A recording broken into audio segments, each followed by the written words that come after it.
देखिए DD free.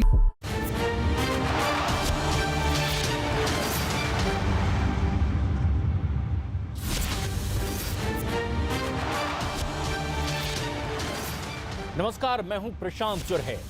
Maharashtra से सबसे बड़ी खबर। महाराष्ट्र में उद्धव सरकार की लाख कोशिशों के बावजूद कोरोना लगातार बढ़ता चला जा रहा है। महाराष्ट्र में पिछले 24 घंटों में 15,602 नए मरीज सामने आए और ये लगातार दूसरा दिन है जब महाराष्ट्र में 15,000 से ज्यादा कोरोना के मरीज पाए गए। महाराष्ट्र में पिछले 24 घंटे में कोरोना की वजह से 88 लोगों ने अपनी जान भी गंवाई है। सिर्फ मुंबई में ही पिछले 24 घंटे के भीतर 1,709 कोरोना के मरीज मिले हैं, जिससे उद्धव सरकार के साथ साथ अब बीएमसी की चिंताएं भी और ज्यादा बढ़ गई है।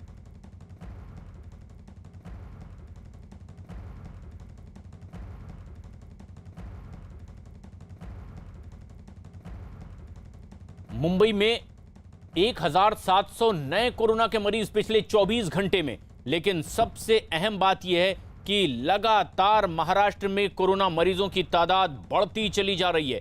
ऐसे में मुख्यमंत्री उद्धव ठाकरे ने भी होटल रेस्टोरेंट मालिकों के साथ बैठक की है, कई और अधिकारियों के साथ भी बैठक की है और कोरोना गाइडलाइंस का सख्ती से पालन करने की एक बार फिर अपील की।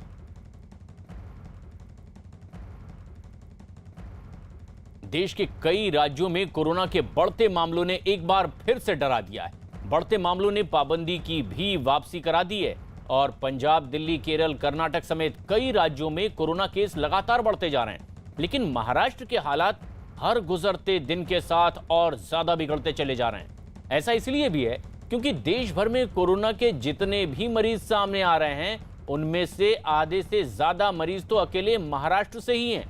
और यही वजह है कि महाराष्ट्र के कई जिलों में लॉकडाउन की घोषणा कर दी गई है। नागपुर में और ग्रामीण इलाकों में 15 मार्च यानी कि सोमवार से 21 मार्च तक लॉकडाउन का ऐलान कर दिया गया है। और इसी तरह से महाराष्ट्र के परभणी और अकोला में भी लॉकडाउन की वापसी हो गई है। पुणे में भी 31 मार्च तक स्कूलों और कॉलेजों को बंद करने का ऐलान किया गया है। औरंगाबाद में तो 4 अप्रैल तक आंशिक लॉकडाउन लगा हुआ है, लेकिन हफ्ते के आखिरी 2 दिन यानी वीकेंड शनिवार और रविवार को यहां पूरी तरह से लॉकडाउन है। उधर पंजाब सरकार ने भी कोरोना के बढ़ते मामलों को देखते हुए राज्य में 8 जिलों में नाइट कर्फ्यू लगा दिया है। इसके अलावा पंजाब में आंगनवाड़ी केंद्रों को भी अगले आदेश तक बंद रखने के निर्देश दे दिए गए। मास्क को ठीक से लगाना है, हाथ को धोते रहना है, 2 गज की दूरी बना के रखना है और लोगों को वैक्सीन लगाने के लिए प्रेरित करना है, उसका जन आंदोलन बनाना है। यही करना बाकी है। अब कोई ज़्यादा कोई रॉकेट साइंस नहीं है कोविड के खिलाफ लड़ाई में। कोविड के खिलाफ लड़ाई में दुनिया के बाकी देशों के मुकाबले हमारे पैरामीटर्स में हम बहुत आगे हैं, बहुत सफलता मिली है। अब ये हाथ में जो सफलता लगभग काफ़ी हद तक आ गई है, इसको खोना नहीं है। देश भर में अब चिंता बढ़ती चली जा रही है। राजधानी दिल्ली में भी कोरोना के मरीज बढ़ रहे हैं। जावेद मंसूरी हमारे सहयोगी दिल्ली से जुड़ रहे हैं, मुंबई में मौजूद हैं दिवाकर सिंह और नागपुर से तुषार कोहड़े। और इस वक्त सबसे पहले हम रुख करते हैं मुंबई का, जहां दिवाकर सिंह मौजूद हैं। दिवाकर, महाराष्ट्र के लिए तो सबसे ज्यादा चिंता की बात है क्योंकि देश भर के जितने भी नए कोरोना मरीज आ रहे हैं, आधे से ज्यादा तादाद तो महाराष्ट्र की है। क्या कह रही है सरकार? किस तरह के और कदम उठाए जा सकते हैं? देखिए प्रशांत, साफ तौर पर अगर मुंबई और महाराष्ट्र की बात करें तो कोरोना मामलों के बढ़ने की वजह क्या है? मैं जहां मौजूद हूं, ये दादर की सब्जी मंडी है। हर दिन यहां पर इतनी ज्यादा भीड़ होती है कि वहां पर पैर रखना मुश्किल होता है। सोशल डिस्टेंसिंग का पालन नहीं होता, मास्क लगाने वालों की संख्या कम होती है। जैसे कि मैंने तस्वीरें सुबह जो दिखाई थी न्यूज 18 इंडिया चैनलों पर, यहाँ पर जो है जब थोड़ा चैनलों पर खबर दिखती है तो फिर थोड़ा सा यहाँ पे शांति हो जाती है, लेकिन फिर भी देखिए भीड़ आपको नजर आएगी। ये इसलिए क्योंकि बीएमसी की सह पर ये मंडी प्रशांत लगती है। बीएमसी अगर चाहे तो ये मंडी नहीं लगे, या फिर अलग अलग भागों में जिस तरह से लॉकडाउन के दौरान इस मंडी को बांट दिया गया था, उस तरह से बांटने की स्थिति अभी तक बीएमसी ने कोई फैसला नहीं किया है। तो ये जो स्थिति आप देख रहे हैं, जो महाराष्ट्र में कोरोना केसेस बढ़ने की वजह और मुंबई में लगातार पिछले 3 दिनों के आंकड़े की बात करें तो हर दिन 300 से 400 ज्यादा मामले बढ़े हैं। तो ऐसे में स्थिति जो है वो कहीं ना कहीं बीएमसी भी उसके लिए जिम्मेदार है, क्योंकि अगर बीएमसी को फैसला जल्दी से जल्दी इस मार्केट को लेकर लेना है, क्योंकि जबरदस्त भीड़ पिछले 4-5 दिनों से जिस तरह से हम इस तस्वीर को दिखा रहे हैं, लेकिन बीएमसी की नजर इस पर नहीं जा रही है। और सबसे अहम चीज कि इसमें कोरोना नियमों की धज्जियां बेहद ही धड़ल्ले से उड़ाई जाती हैं। और अहम चीज ये कि यही वजह है कि महाराष्ट्र सरकार चिंता जरूर जता रही है, लेकिन जो कदम उठाने चाहिए वो कदम फिलहाल उठाने चाहिए वो नहीं उठाया जा रहा है, सिर्फ अपील की जा रही है। तो ऐसे में देखना ये होगा कि जिस तरह से महाराष्ट्र के अलग अलग हिस्सों में लॉकडाउन लग रहा है, बिल्कुल मुंबई में भी वो स्थिति आ सकती है अगर ये हालात इसी तरह से बने रहे। और ये एक बड़ी वजह भी है, जिस तरह की तस्वीरें सामने आ रही कि लोगों को भी अब खुद इस पर ध्यान देना होगा, सहयोग करना होगा और अपनी जिम्मेदारी बखूबी निभानी पड़ेगी, क्योंकि सिर्फ मुंबई ही नहीं बल्कि महाराष्ट्र के कुछ और शहरों में भी इसी तरह की स्थिति है। महाराष्ट्र में एक बार फिर से कोरोना डराने लगा है और नागपुर में शनिवार रविवार को प्रशासन की तरफ से काफी सख्ती दिखाई जा रही है। नागपुर में कई जगह पर बाजार बंद है, दुकानों पर ताले लगे हुए हैं, सड़कें खाली दिखाई दे रही है। नागपुर में 15 से 21 मार्च तक के लॉकडाउन है, लेकिन वीकेंड पर भी लॉकडाउन का ऐलान नागपुर में।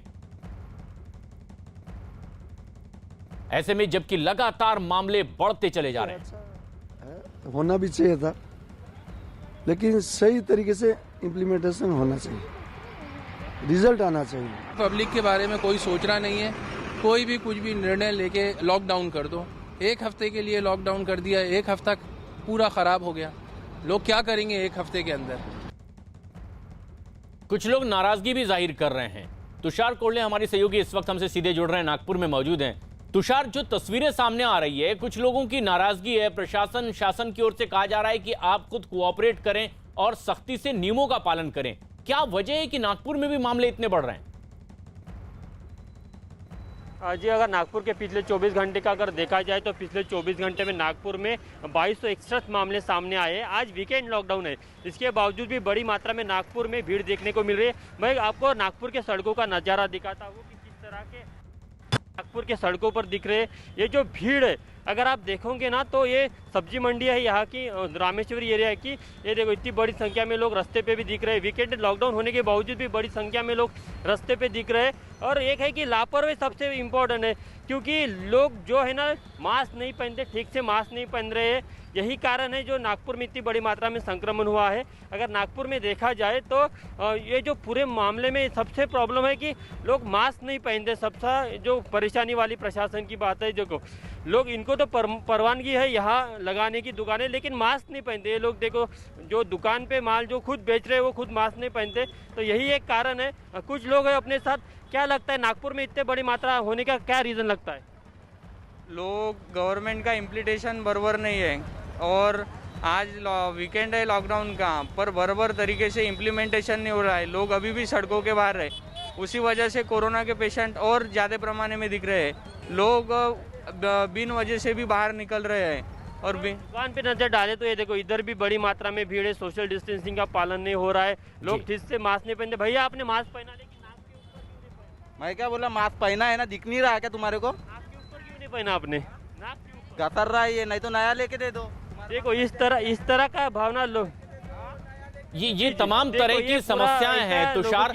जो तस्वीरें आप सामने ला रहे हैं ये एक जमीनी हकीकत है कि लोग किस तरह से रिएक्ट करते हैं। और ना सिर्फ हम एक जिम्मेदार पत्रकार होने या चैनल होने के नाते लोगों से इस बारे में जानना चाहते हैं, बल्कि लगातार कई मार्शल भी इसी के लिए अपॉइंट किए गए और उन्हें भी इसी तरह से दो चार होना पड़ता है। और मुंबई में एक और जहां कोरोना के मामले तेजी से बढ़ रहे हैं, तो वहीं दूसरी तरफ सोशल डिस्टेंसिंग की जमकर धज्जियां भी उड़ाई जा रही है। मुंबई में दादर सब्जी मंडी में लोगों की भारी भीड़ दिखाई दे रही है। लोग ना तो मास्क सही तरीके से लगाए हुए हैं और ना ही सोशल डिस्टेंसिंग का पालन कर रहे हैं। चाहे दुकानदार हो या फिर ग्राहक, कोई भी कोरोना नियमों का सही तरह से पालन करता दिखाई नहीं दे रहा है। मुंबई में 24 घंटे के भीतर ही कोरोना के 1700 नए केस सामने आए।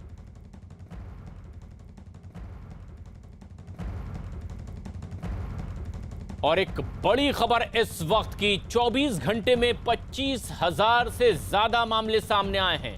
84 दिन बाद 25,000 से ज्यादा केस एक दिन में सामने आए। 24 घंटे में 161 लोगों को कोरोना की वजह से जान भी गंवानी पड़ी है। और ये तस्वीर अपने आप में डराने वाली, सचेत करने वाली भी है कि अगर अब हम नहीं सचेत हुए तो परिणाम और ज्यादा नुकसानदायक हो सकते हैं। 24 घंटे के भीतर ही 25,000 से ज्यादा केस। दिवाकर सिंह हमारे सहयोगी मुंबई में जो लगातार बने हुए हैं। दिवाकर, जिस तरह से आंकड़े लगातार बढ़ते चले जा रहे हैं, लोगों से जब आपकी बातचीत होती है, कैसे वो रिएक्ट करते हैं, क्या वो महसूस कर रहे हैं? देखिए प्रशांत, साफ तौर पर जो आप कह रहे हैं कि 25,000 केसेस सामने आए हैं, उसमें से 15,602 केसेस सिर्फ महाराष्ट्र के हैं। यानी आधे से ज्यादा का जो आंकड़ा है वो महाराष्ट्र से सामने आ रहा है। और सबसे अहम चीज ये कि जब हम लोगों के बीच में कैमरा लेके पहुंचते हैं तो लोग मास्क लगाना शुरू कर देते हैं, लेकिन उसके पहले ना मास्क होता है चेहरे पर और ना ही जो है यहाँ पर लोग सोशल डिस्टेंसिंग का मास्क है। भाई साहब आपका मास्क है ना सर? कहाँ लगाइए? अरे अभी बात कर रहा है, गिर गया तो क्या लगाइए, करेगा? बल्ली गिर नहीं लगाए मास्क लगाए सर। खाना करने से आपको खतरा है? नहीं लगाए, अभी देखो ना लगाए। जी, अभी देखिए कैमरे की नजर पड़ी तो ये इन्होंने मास्क लगा लिया। प्रशांत, इसी तरह की लापरवाही अगर आप देखेंगे तो पूरी दादर की मंडी में नजर आती है। देखिए जैसे ही कैमरे की नजर पड़ती है लोग मास्क लगाना शुरू कर देते हैं। भाई साहब मास्क कहाँ है आपका? मास्क कहाँ है? अरे मास्क है, लगाइए ना, आपके पास लगाइए, आपके लिए सुरक्षा है। सही है, लगा के रखिए, मार्केट में भीड़ में भूल गया था पहना, बस पानी पी रहा था अभी। नहीं, आप नहीं लगा रहे हैं, गलती हो गया बोलना, गलती हो गया। देखिए प्रशांत, ये लापरवाही जो है खास तौर पर उनके लिए ही खतरा बनेगी, क्योंकि जिस तरह से केसेज बढ़ रहे हैं बिल्कुल आने वाले दिनों में मुंबई। जी प्रसाद, यही बात लोगों को समझनी भी है कि उनकी भी अपनी जिम्मेदारी है। लेकिन देश की राजधानी दिल्ली में भी कोरोना के मामले लगातार बढ़ते चले जा रहे हैं। दिल्ली में लगातार तीसरे दिन 400 से ज्यादा लोग कोरोना पॉजिटिव पाए गए हैं, जिससे केजरीवाल सरकार की भी चिंताएं बढ़ गई है। दिल्ली में कल कोरोना के कुल 419 मामले सामने आए। दिल्ली में इस समय कुल मिलाकर 2,207 मरीज हैं जिनका इलाज चल रहा है। 19 जनवरी के बाद ये कोरोना मरीजों की सबसे बड़ी संख्या है। कंटेनमेंट जोन की संख्या भी 518 हो गई है और राजधानी दिल्ली में भी कोरोना अब धीरे धीरे एक बार फिर से अपने पैर पसारता नजर आ रहा है। जावेद मंसूरी हमारे सहयोगी दिल्ली से हमसे सीधे जुड़े हुए हैं। जावेद, जब लोगों से आपकी बातचीत हो रही है, कैसे वो रिएक्ट कर रहे हैं? क्या इसकी वो वजह मान रहे हैं कि राजधानी दिल्ली में भी कोरोना बड़ी तादाद में अब फैलता दिखाई दे रहा है? देखिए, पिछले कुछ दिनों को अगर ट्रेंड देखें तो दिल्ली में भी कोरोना के मामलों में इजाफा हुआ है। जहां ये जो केसेस थे 100 से 150 के बीच में चले गए थे, लेकिन अब पिछले 3-4 दिनों से 400 से ज़्यादा केसेस हो गए हैं और साथ ही जो संक्रमण दर है वो भी बढ़ी है। मैं इस वक्त मौजूद हूँ दिल्ली के जो सबसे बड़ा कोविड हॉस्पिटल रहा है LNJP, उसके सामने की तस्वीर में अगर आपको दिखाऊं, देखिए यहाँ लोग आप देखेंगे यहाँ मास्क किसी ने नीचे लगाया हुआ है। यहाँ देखिए कुछ लोग मास्क नीचे लगाए हुए बैठे हैं और देखिए मैं अगर इस तरफ दिखाना चाहूँ, देखिए यहाँ आप देखेंगे हॉस्पिटल के ठीक सामने जो कोविड हॉस्पिटल रहा है, मास्क ही नहीं पहना है जो यहाँ पर आसपास दुकान चलाते हैं। दरअसल ये इसी तबके के हाल नहीं है। दिल्ली में अलग अलग जगहों पर इस तरह की तस्वीरें ज़रूर देखी जाती हैं क्योंकि मास्क को लेकर लापरवाही है और अगर मास्क लोग लगाते भी हैं तो वो डर की वजह से कि चालान ना हो जाए। यहाँ पर इन्होंने मास्क नहीं लगाया है। आपको पता है कोरोना केसेस बढ़ रहे हैं, मास्क आपने नीचे लगाया हुआ है। हम नहीं मानते कोरोना भाई। क्यों नहीं मानते? नहीं मानते। देखिए ये इनकी सोच है, कोरोना नहीं मानते और लोगों से बात करते हैं। आपको लगता है कि केसेस बढ़ रहे हैं, लोगों को मास्क पहनना चाहिए? बिल्कुल। देखिए यहाँ पर ये कह रहे हैं कि ये कोरोना नहीं मानते। ये लोगों की सोच इस तरह की है। आप समझ सकते हैं कि जो लड़ाई कोरोना के लिए जो हमारे डॉक्टर्स लड़ रहे हैं, जो संस्थाएं लड़ रही हैं, उसमें ये कितनी बड़ी बाधा है। तो ये तस्वीर हम हॉस्पिटल के सामने की दिखा रहे हैं। तो ये ज़रूर समझना चाहिए लोगों को कि जो प्रोटोकॉल्स हैं, जो नियम बनाए गए हैं, उनका पालन ज़रूर करना चाहिए क्योंकि दिल्ली में भी हमने देखा कि बहुत बड़ी तादाद में एक समय में संख्या बहुत ज़्यादा थी। अब हालांकि कम ज़रूर हुई है लेकिन धीरे धीरे फिर से मामले बढ़ रहे हैं दिल्ली और में। बड़ी अजीब सी दलीलें कुछ लोगों की सामने आती है। कुछ लोग कह रहे हैं कि हम कोरोना नहीं मानते। ये कोई आस्तिक और नास्तिक होने का मसला नहीं है, ये तो सीधे वैज्ञानिक तर्क है कि अगर आप लापरवाही बरतेंगे तो खुद के लिए भी नुकसान होगा, समाज के लिए और देश दुनिया के लिए भी है। लेकिन सबसे अहम बात ये कि महाराष्ट्र में तादाद बढ़ती चली जा रही है। राजधानी दिल्ली में भी आंकड़े बढ़ रहे हैं कोरोना के, तो आर्थिक राजधानी मुंबई में भी ऐसा ही देखा जा रहा है। दिवाकर, सरकार की ओर से क्या कहे जा रहे हैं कि तैयारी तो हो रही है, तमाम अपील भी की जा रही है, लेकिन अगर आंकड़े लगातार कोरोना मरीजों के बढ़ रहे हैं तो महाराष्ट्र सरकार की क्या दलील है, किस तरह की तैयारी और है, और आम दिनों में क्या हालात है यहां पर जहां आप बैठे हुए हैं?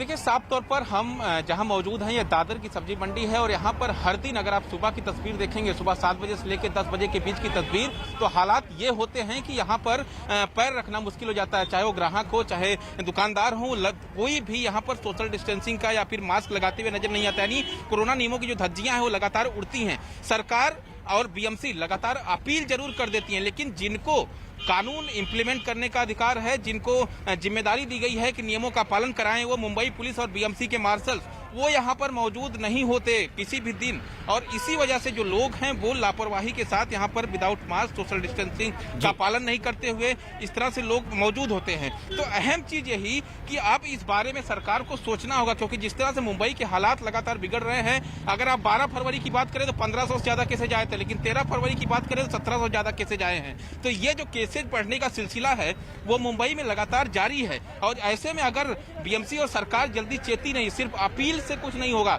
जो नियम पालन कराने की जिम्मेदारी जिनको दी गई है उनको ये कहना होगा कि वो स्पॉट पर जाए, नियमों का पालन कराएं, या फिर जिस तरह से लॉकडाउन में इसी दादर की मंडी को 4 हिस्सों में बांट दिया गया था, मुंबई के अलग अलग इलाकों में मंडी लगती थी, तो उस तरह के कुछ कदम उठाने होंगे ताकि जो ये भीड़ होती है वो भीड़ कम हो। और जिस तरह से कोरोना के नियम जरा लगातार जो है वो कोरोना के मामले जो है वो बढ़ते जा रहे हैं। बिल्कुल दिवाकर, तो ये एकदम सटीक ग्राउंड रिपोर्टिंग के मुताबिक जो आप कह रहे हैं कि सख्ती और बरतनी होगी, क्योंकि लोग लगातार लापरवाही बरत रहे हैं और इसीलिए कोरोना के मामले भी बढ़ते चले जा रहे हैं।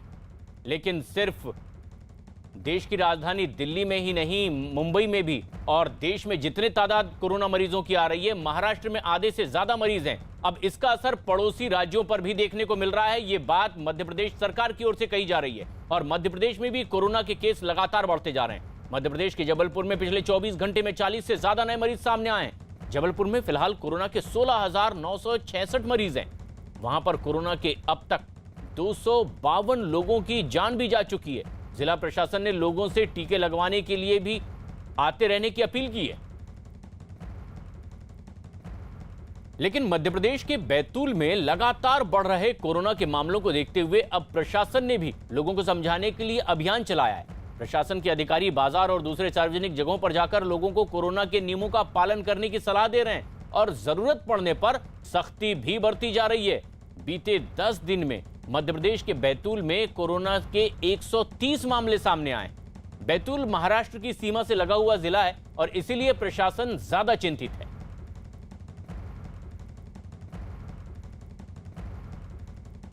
लेकिन सिर्फ महाराष्ट्र और मध्य प्रदेश ही नहीं, दूसरे और राज्यों में भी कुछ ऐसे ही हालात हैं। पंजाब में कोरोना के बढ़ते मामलों को देखते हुए आंगनबाड़ी केंद्र बंद कर दिए गए हैं।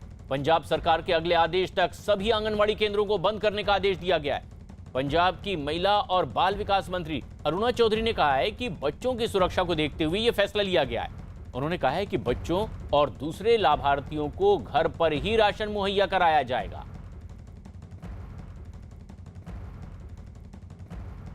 लेकिन कोरोना के बढ़ने के आंकड़े दूसरे और राज्यों से भी आ रहे हैं। राजस्थान भी उन्हीं में से एक और राजस्थान के कोटा में एक बार फिर कोरोना के मामलों में तेजी देखी जा रही है। कोटा में कोरोना के 36 पॉजिटिव मरीज मिले हैं। इस महीने में पहली बार एक साथ इतने मरीज मिले हैं, जिसने कोटा प्रशासन की चिंताएं बढ़ा दी है। इससे एक दिन पहले ही 26 पॉजिटिव मरीज कोटा में मिले थे। मार्च में कोटा में अब तक 195 कोरोना के मरीज पाए गए हैं और यह संख्या लगातार बढ़ती चली जा रही है।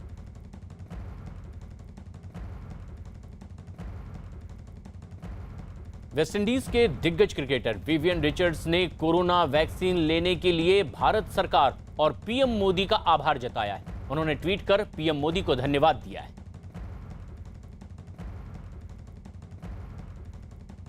मशहूर क्रिकेटर विवियन रिचर्ड्स ने ये ट्वीट किया और भारत के प्रधानमंत्री नरेंद्र मोदी का आभार जताया है। वेस्टइंडीज को भारत जिस तरह से कोरोना वैक्सीन दे रहा है, उसके लिए विवियन रिचर्ड की ओर से ये आभार जताया गया है। प्रधानमंत्री मोदी का और भारत का आभार इस महान क्रिकेटर ने जताया है। भारत कई और देशों की भी इसी तरह कोरोना वैक्सीन देकर मदद कर रहा है और उसी कड़ी में वेस्टइंडीज के महान क्रिकेटर विवियन रिचर्ड्स ने भी भारत की इस मदद के लिए धन्यवाद कहा है।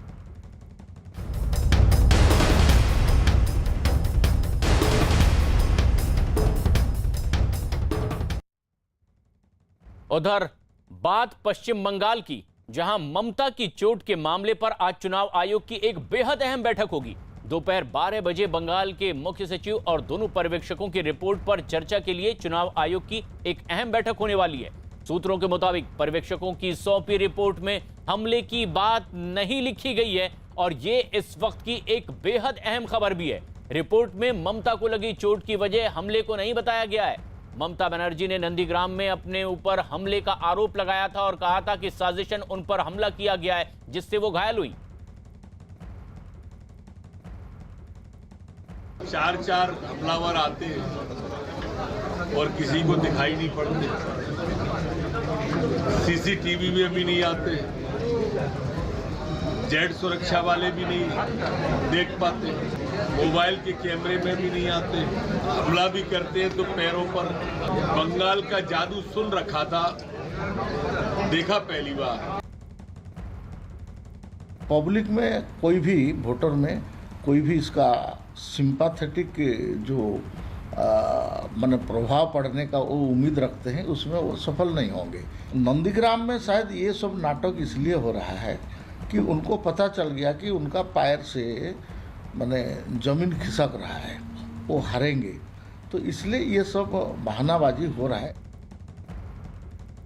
ममता बनर्जी को हम बधाई देते हैं, वो जल्दी ठीक हो जाए, प्रचार अच्छा करे, लेकिन मुझे लगता है कि उनके ऊपर जो हमला हुआ है, इस हमले की जांच होनी चाहिए।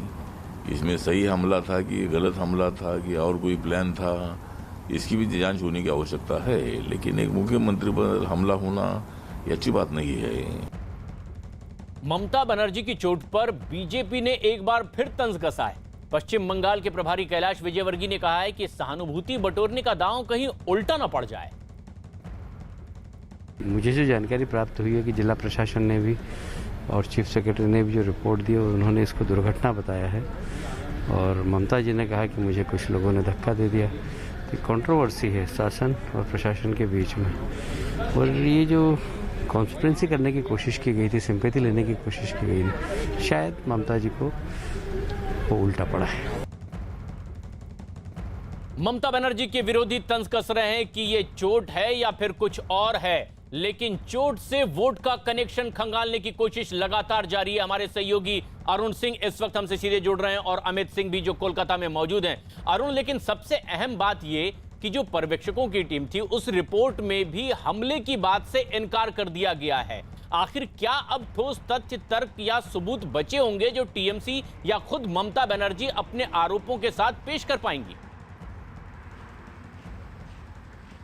देखिए, ममता बनर्जी ने एक आरोप लगा दिया था, अब उन आरोपों की जांच हो रही है। इनिशियल जो रिपोर्ट है उसमें ज़रूर ये मान लिया गया है कि किसी तरह का कोई हमला या किसी तरह की कोई साजिश नहीं थी, लेकिन डिटेल्ड जांच रिपोर्ट जब तक नहीं आती है तब तक तृणमूल कांग्रेस लगातार इस मुद्दे को उठाती रहेगी। और आप देखिए कि चुनाव आयोग तक, पश्चिम बंगाल के चुनाव आयोग से लेकर राज्य चुनाव आयोग से लेकर के केंद्रीय चुनाव आयोग तक पूरी जो मशीनरी है तृणमूल कांग्रेस की, वो इस बात की शिकायत कर रही है कि ममता बनर्जी के ऊपर हमला हुआ था और पूरे सांसदों को यहां से दिल्ली भेजा गया था। तो अपने जो उनके वोटर हैं उन तक ये संदेश पहुंचा रही है तृणमूल कांग्रेस की जो बंगाल की बेटी है जो अकेली चुनाव लड़ रही है उसके ऊपर हमला हो रहा है, वो अपने काडर को समझा रहे हैं और बता रहे हैं, उनको मोबिलाइज करने की कोशिश कर रहे हैं।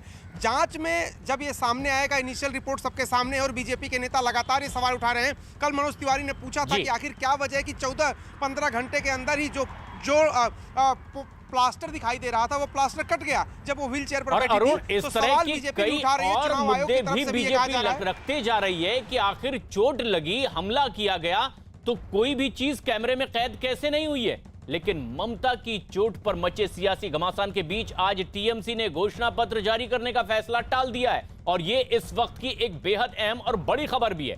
खबर है कि ममता बनर्जी व्हील चेयर पर कोलकाता में नंदीग्राम दिवस पर होने वाली रैली में शामिल होंगी। दोपहर 3 बजे कोलकाता में गांधी की मूर्ति की से लेकर के हाजरा तक के टीएमसी की पदयात्रा होनी है और खबर यह भी कि ममता बनर्जी हाजरा में मौजूद रहेंगी।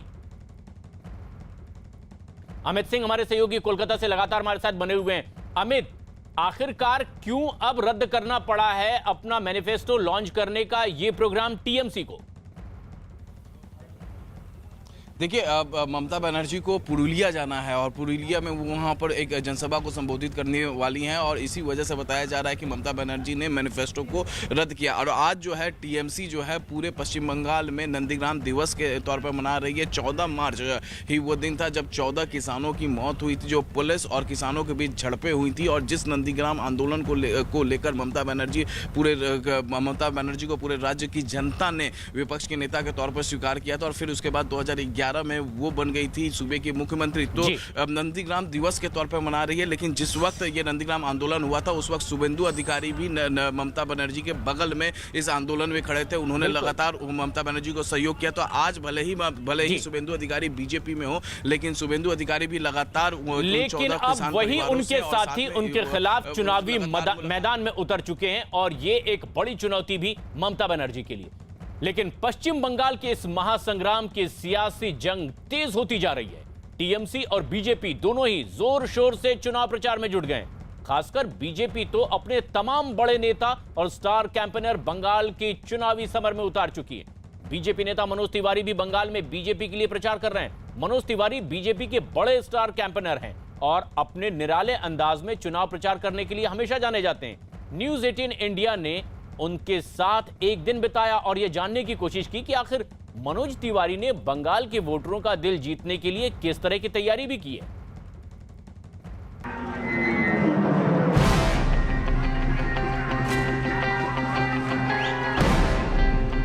भारत माता की जय के नारे लग रहे हैं और पीछे यहाँ की लोकल लैंग्वेज में गाने बज रहे हैं। लोग छतों से अभिवादन कर रहे हैं मनोज तिवारी का। तो आमी भालो करे बांग्ला जानी और भोजपुरी तो भाई पूछाई के नहीं के वही खातिर हम जानल जाते हैं। इस बार बीजेपी सरकार।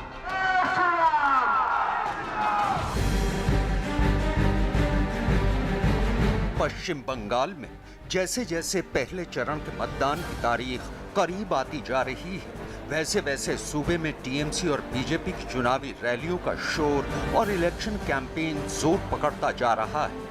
बीजेपी के तमाम बड़े नेता और स्टार प्रचारक जोर शोर से चुनाव प्रचार में जुटे हुए हैं। न्यूज 18 संवाददाता अरुण सिंह ने बीजेपी के ऐसे ही एक स्टार प्रचारक मनोज तिवारी के साथ एक दिन बिताया और देखा कि वो कैसे बंगाल की जनता का दिल जीतने की कोशिश कर रहे हैं। पश्चिम बंगाल में खेला होबे का नारा तो काफी पहले से लग रहा है, लेकिन असली खेला अब शुरू हुआ है।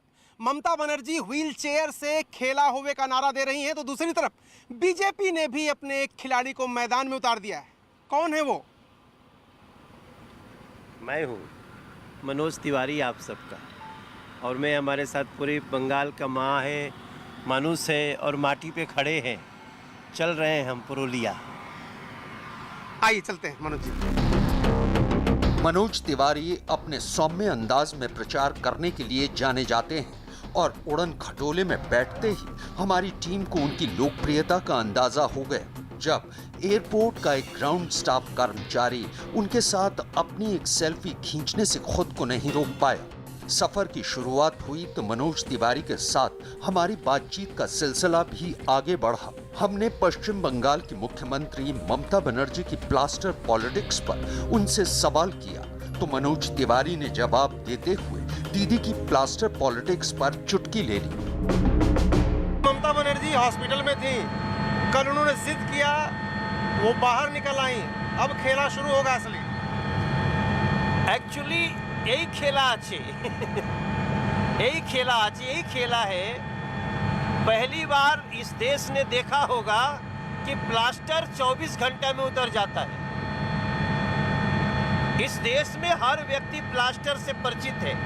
जब फ्रैक्चर होता है तो प्लास्टर चढ़ता है और 15 दिन के अंदर तो प्लास्टर उतर ही नहीं सकता।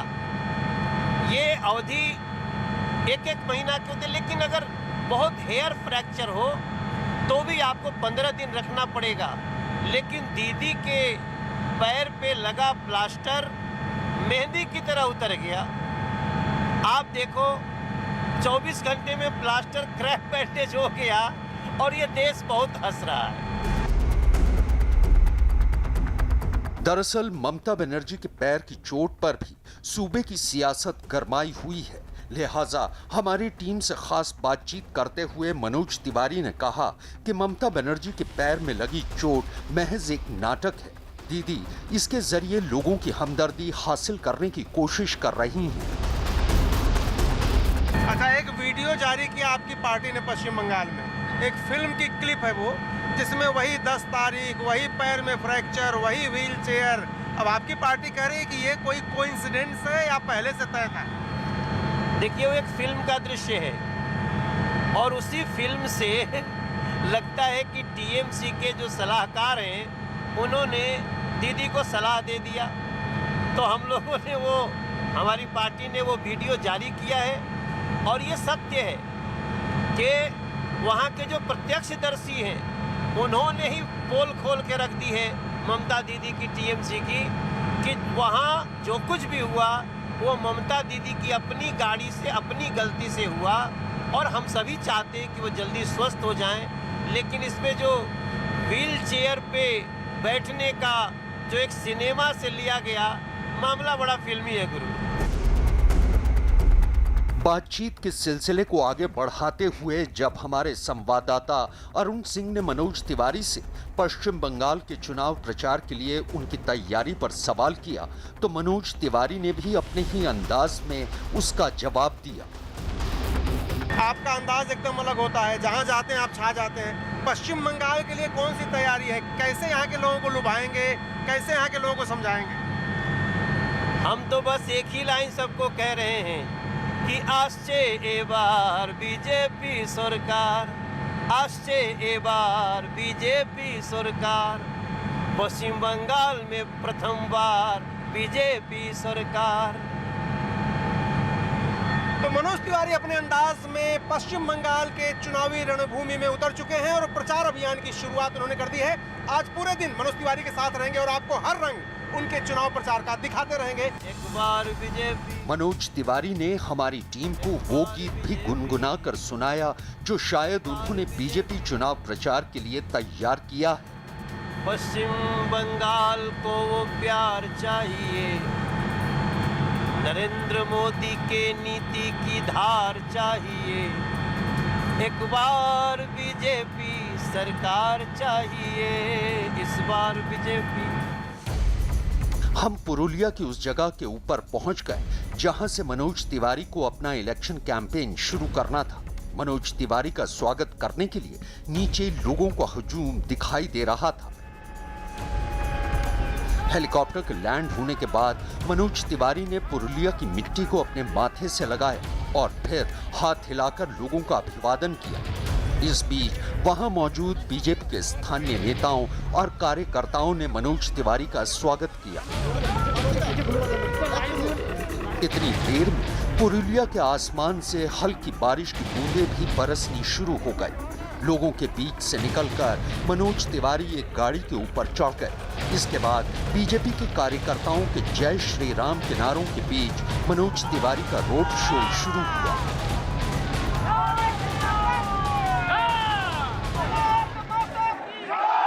बीजेपी के स्टार कैंपेनर मनोज तिवारी पुरुलिया पहुंच गए हैं और विधानसभा कैंडिडेट के लिए रोड शो कर रहे हैं। इस वक्त आप देखिए कि एक मिनी ट्रक पर सवार होकर के भगवा गमछा पहन के फूल मालाओं से लदे हुए मनोज तिवारी लोगों का हाथ हिला के, हाथ जोड़ के अभिवादन कर रहे हैं। बहुत सारे लोग यहाँ पर हैं। क्या मनोज तिवारी को देखने आए हैं भीड़ क्या? सुबह से बारिश होता है, अभी तक में जो आदमी आता है ना, अभी गाड़ी रोड में खड़ा है, बहुत आदमी आता है, सब पहुंचने नहीं पाया, बारिश होता है।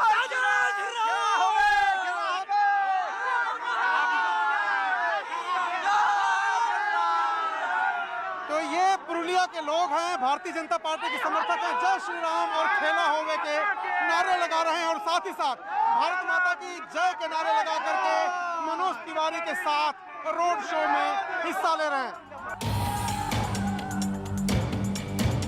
पुरुलिया में हल्की बारिश हो रही थी, लेकिन बीजेपी कार्यकर्ता और समर्थक मनोज तिवारी के रोड शो को लेकर खासे उत्साहित नजर आ रहे थे। पुरुलिया की सड़कों पर लोगों का हुजूम नजर आ रहा था और मनोज तिवारी के रोड शो का काफिला धीरे धीरे आगे बढ़ता रहा। इसी दौरान हमारे कैमरे की नजर कुछ बच्चों पर पड़ी जो मनोज तिवारी के रोड शो को देखकर काफी खुश नजर आ रहे थे।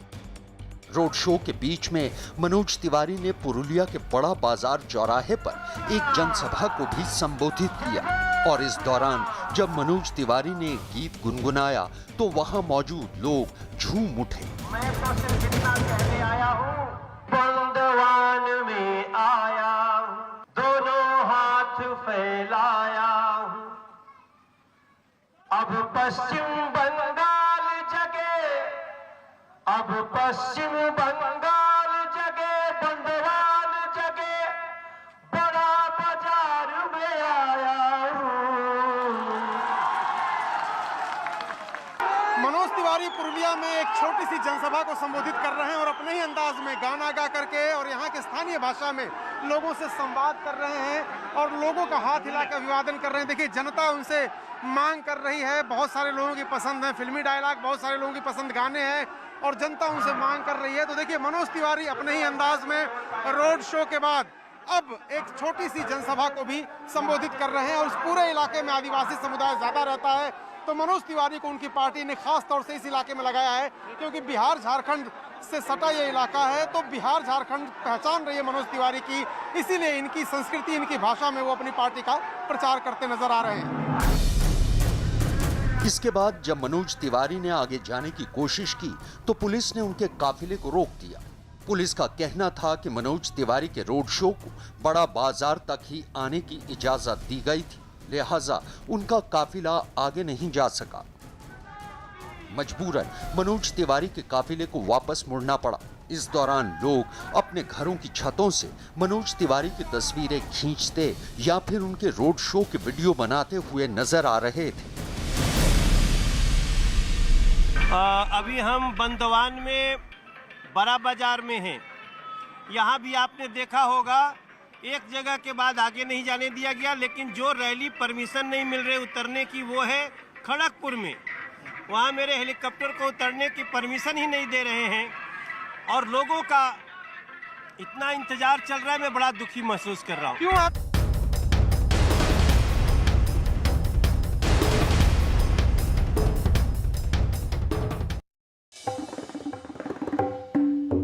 मेरा नाम सुरक्षराज पंड्या है, मैं 14 इयर्स का हूँ।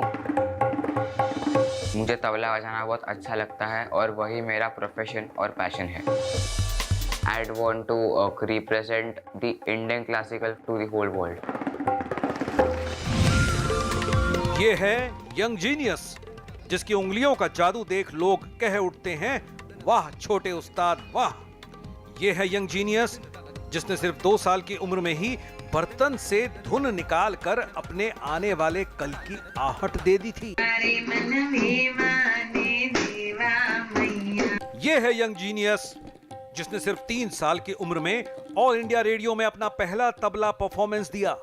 वो 4 साल का हुआ तो दूरदर्शन में दिखा और 6 साल की उम्र में वो Guinness book of world record में आ गया, दुनिया का सबसे छोटा तबला वादक। नेटवर्क 18 पर एक अनोखा शो दंग करने वाले मुंबई के 13 साल के तबला वादक तृप्तराज पंड्या के साथ तबले का वो छोटा उस्ताद जो संगीत की कई कलाओं में पारंगत है, जिसकी ज़बान पर शास्त्रीय संगीत विराजमान है, जो ढोलक, हारमोनियम, कांगो और ड्रम्स भी बजाता है।